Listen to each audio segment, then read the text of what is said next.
dans cette section, on va s'intéresser à l'effet Doppler lumineux, donc l'effet Doppler avec des ondes lumineuses. On avait déjà vu l'équivalent pour le son, l'effet Doppler sonore. On avait vu que pour calculer la fréquence reçue par rapport à la fréquence émise, il fallait tenir compte de la vitesse du récepteur et de la vitesse de l'émetteur par rapport à la vitesse du son. Pour que l'effet Doppler soit important, il faut que la vitesse du récepteur ou de l'émetteur soit une fraction appréciable de la vitesse de l'onde. Dans le cas du son, le son se déplace à 340 mètres par seconde. Lorsqu'on roule sur l'autoroute, on va à peu près à 1/10 de la vitesse du son. Donc, dans la vie de tous les jours, c'est possible d'avoir un effet Doppler sonore relativement évident à observer. Dans le cas de la lumière, ça va être plus difficile parce qu'on peut s'imaginer que la formule équivalente va faire intervenir la vitesse de la lumière.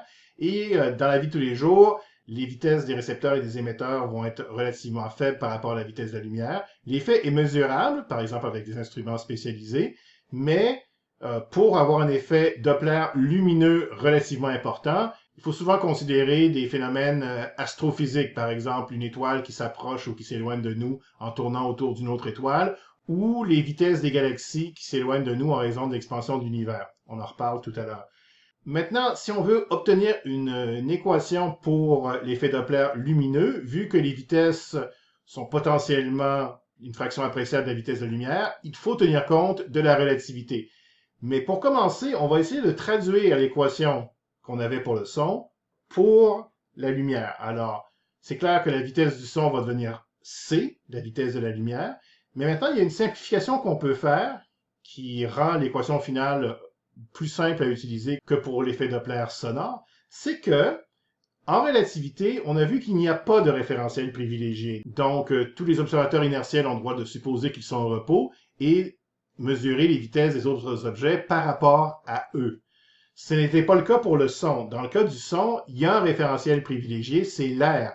Les vitesses du récepteur, de l'émetteur, de la vitesse du son sont toutes des vitesses mesurées par rapport à l'air. Tandis que, dans le cas de la lumière, si on peut toujours supposer que le récepteur est immobile, on peut uniquement tenir compte de la vitesse relative entre l'émetteur et le récepteur. Peu importe la vitesse de l'émetteur et du récepteur, ça se traduit par une vitesse de l'émetteur par rapport au récepteur, et c'est cette vitesse-là, V, qui va apparaître dans les équations. Donc, si on met la vitesse du récepteur à 0, et qu'on met la vitesse ici pour la vitesse de l'émetteur, on obtient cette formule-là. Et maintenant, il s'agit de voir si l'émetteur de lumière s'approche ou s'éloigne du récepteur. Commençons par le cas où il se rapproche. Alors, on sait dans ce cas, comme on l'a vu pour l'effet Doppler sonore, que la fréquence reçue va être plus grande que la fréquence émise. Donc, on va mettre un signe moins au dénominateur pour avoir une division par un chiffre plus petit qui va donner une fréquence plus grande. Bon, pour l'instant, on n'a pas encore tenu compte de la relativité. Maintenant, du point de vue du récepteur, l'émetteur se déplace, donc le temps s'écoule moins vite. Si l'émetteur est une horloge, cette horloge fait tic-tac au ralenti, mais si cet émetteur oscille et émet une onde, ben, il oscille au ralenti, donc il émet l'onde avec une fréquence ralentie. Donc la fréquence émise va être divisée par gamma. Vu que gamma est plus grand que 1, ça donne une fréquence ralentie en raison de la dilatation du temps. Maintenant, on pourrait laisser l'équation comme ça, mais on aurait la vitesse qui apparaît ici et la vitesse indirectement dans le facteur gamma. Donc, on peut faire une simplification. 1 sur gamma, c'est égal à 1 sur racine, donc racine de 1 moins v sur c au carré. Mais si on réécrit ça comme ça ici, on voit que ça revient au même, 1 moins v carré sur c carré. On a une différence de carré en haut, qu'on peut écrire c moins v fois c plus v. Et ça va nous aider quand on remplace 1 sur gamma par cette expression-là.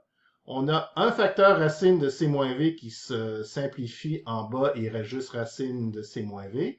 On a encore racine de c plus v en haut. Les c se simplifient et on obtient une équation relativement simple.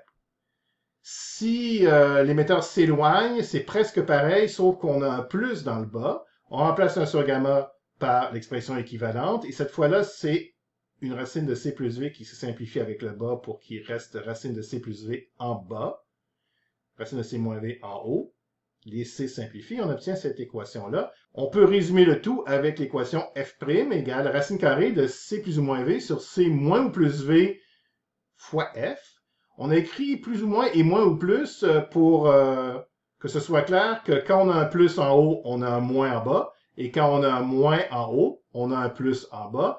C'est clair que si on avait 2 plus ou 2 moins, la racine carrée donnerait 1 et il n'y aurait pas d'effet, donc ça n'arrivera pas.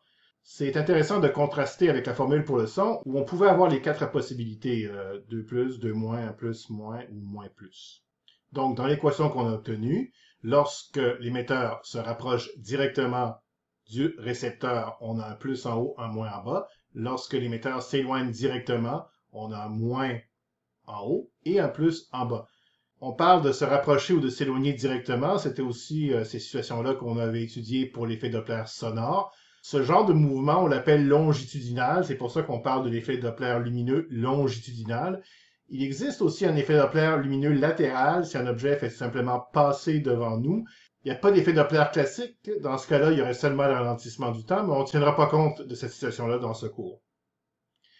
Concrètement, l'effet Doppler va se manifester dans bien des cas par un déplacement des raies spectrales dans le spectre de l'objet. Les raies spectrales, ce sont les couleurs qui sont émises par différents atomes. D'après la structure des atomes en niveau d'énergie, on sait que chaque type d'atome émet certaines longueurs d'onde particulières. Par exemple, dans le visible, l'hydrogène émet 4 longueurs d'onde.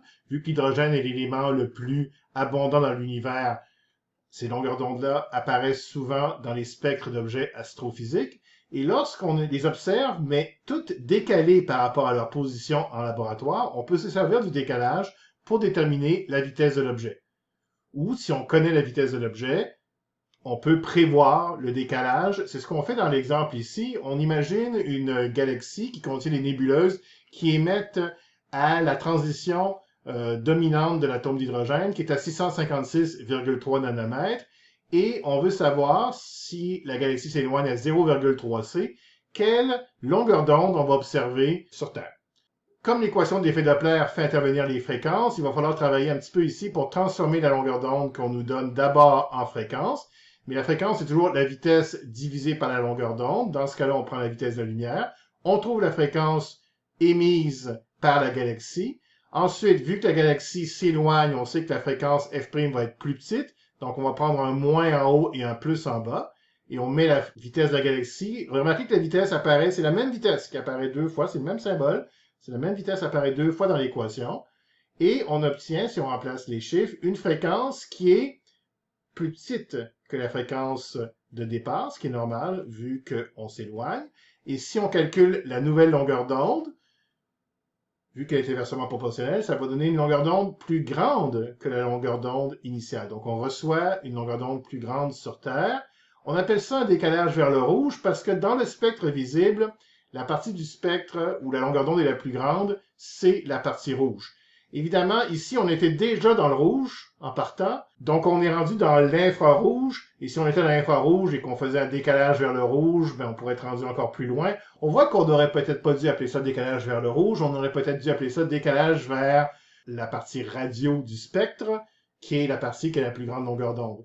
De même, ça arrive si l'objet se rapproche, qui émet de la lumière, qu'on ait une longueur d'onde plus petite et une fréquence plus grande. Dans ce cas-là, on appelle ça un décalage vers le bleu.